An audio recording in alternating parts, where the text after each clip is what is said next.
Hello, how are you? My name is Cristian Merizalde and welcome to this video. Before starting, I want to say that I am an English foreign language student and the videos I do in this channel are just for academic purposes. So I want to say that my last video was downloaded, was privated by YouTube because YouTube considered that I was doing bullying. So the contents of my video, the sentence in my videos are just for sharing examples about the topic that university demands of me, okay? So please don't strike my videos because I don't want to hurt anybody with them. I just want to share explanations about the topics I want to speak, I want to share with the community. These videos are used exclusively for academic purposes. Okay, and now I want to show my ID identification card because the teacher of the university asked to us to show our identification card.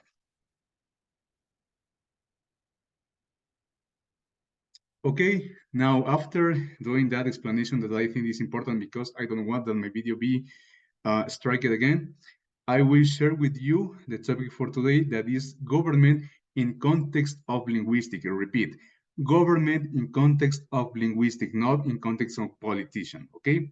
Government inside a sentences, definition and functions. I will share with you a PowerPoint presentation to illustrate the topic for today.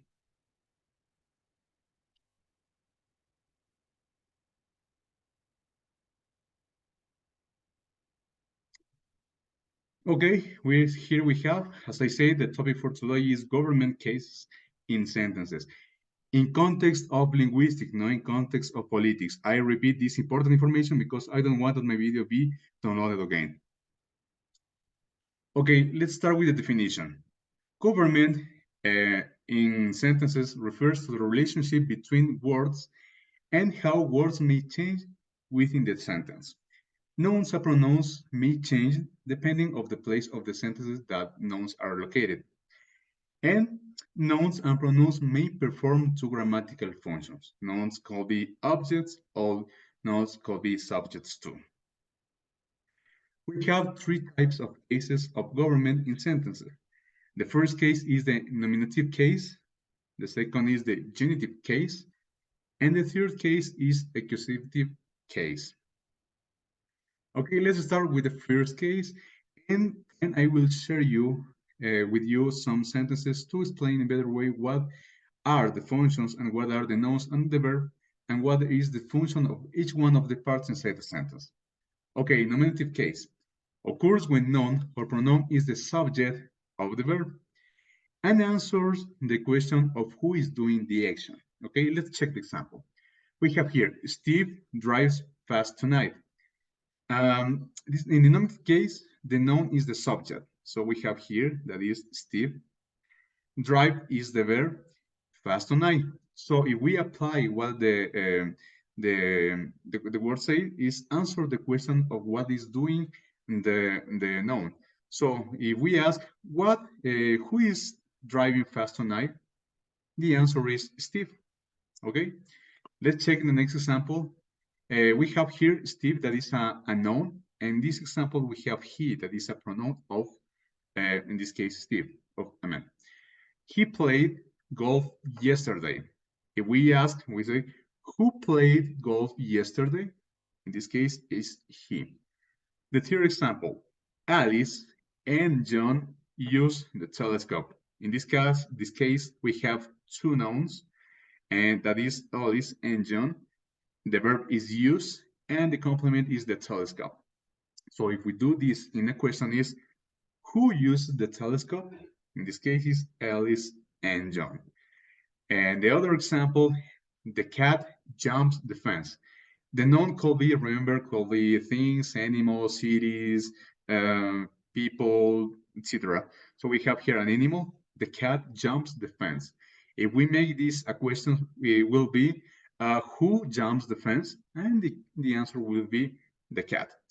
The next is Hector is the new cellist. Hector is a man, it's a noun word. We have here the verb is, and we have here cellist. is the one who play a violoncello. And we have Celis, that is a pronoun. In this case, goes in the last part of the sentence. So we have the noun and also the pronoun that is solis. Hector and Solis are the same person inside the sentence. Hector is the new Solis. If we transform this in a question, is who is the new Solis? Hector. Okay. So after reviewing these examples of nominative case, let's check the next case. We have the genitive case. The genitive case is often used for showing noun and pronoun possessions. Usually, we add an S to the word instead of writing off. Let's see some examples. We have Hector's cat is so beauty. So we have here that Hector is the noun, is the head of the sentence, and we have here the verb is, and we have the S. So what will be in other case, in the case of? It will be the cat of Hector is so beauty. Okay, let's check the next example. Alessa's phone is in the kitchen. So Alessa is the subject of the sentence. We have here the S. It means that this phone is property of Alessa.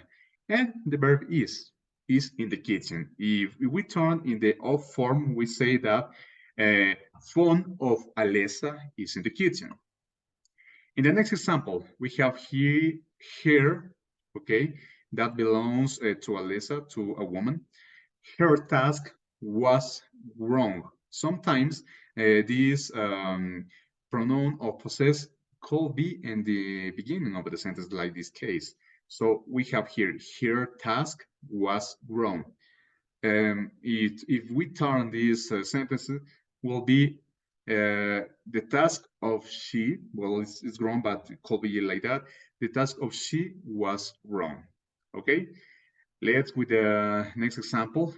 That is the end of the forest. We have here an example of writing off. Okay, that is also a word that shows possession of the noun that is in this case is forest. So that is the end of the forest.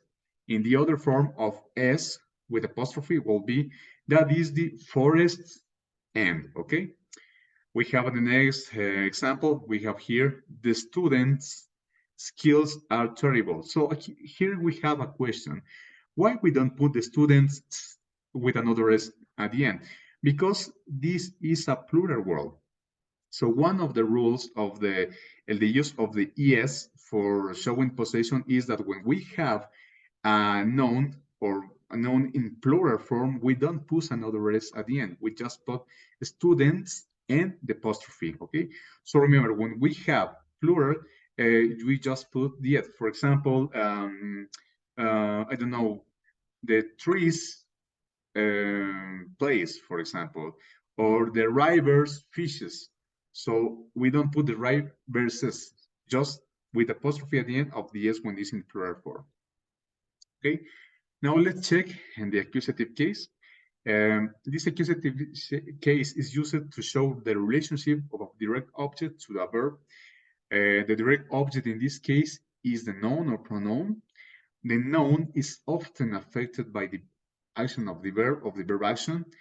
And there are three types of objects within this case. Let's check what are these three types. Okay, let's start with the first element, that is the direct object. In this direct object, the verb affects directly the noun. The noun often is located in a predicate position after the main verb. And the direct object is found by finding the verb and asking what, okay? Now let's see two examples to clarify this information about the direct object. Your dog is the subject, is the main subject of the sentence. Destroyed my clothing. Okay, so the verb here is in past form, is destroy, and the noun is my clothing. As I mentioned before, the noun is located in predicate and at the end of the sentence. So your dog is the main object of the the subject, sorry, of the sentence. Destroy, that is the verb, and my clothing is the noun. So we can see here that the verb destroyed affects directly the noun. So because we say, we ask, um, what the dog destroyed? So it's the clothing, because we can, it's wrong to say that my clothing destroyed the dog. That sentence makes no sense, okay? So the next sentence says the horse eats fresh grass.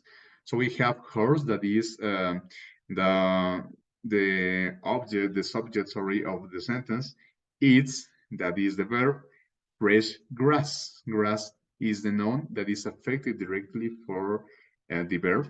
And we turn this in question will be, what does horse eat? Because the answer is grass. Fine, let's see the next object, that is the indirect object. Is the noun or pronoun that is the beneficiary of the action of the main subject. The noun is located after the verb in the sentence and tells for whom the action of the subject is done. Okay, let's check the examples. Eika paid me a good price for the car. So uh, the noun is the beneficiary of the action of the main subject. The main subject is who? Is Eika. The verb, what is paid. And who is the beneficiary? Me. So we turn this into question, and we can say, um, to who Eika paid a good price for the car? And the answer is for me. Okay. Now the next example we have here, they it is a pronoun.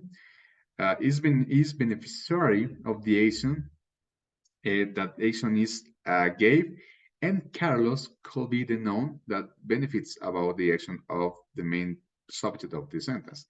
So they gave Carlos a nice birthday gift. So we can see here another example of indirect object. And the third object is the oblique object. This object receives the direct object as the indirect object in the prepositional phrase and tells for whom the action of the subject is done. The indirect subject is located at the end of the sentences.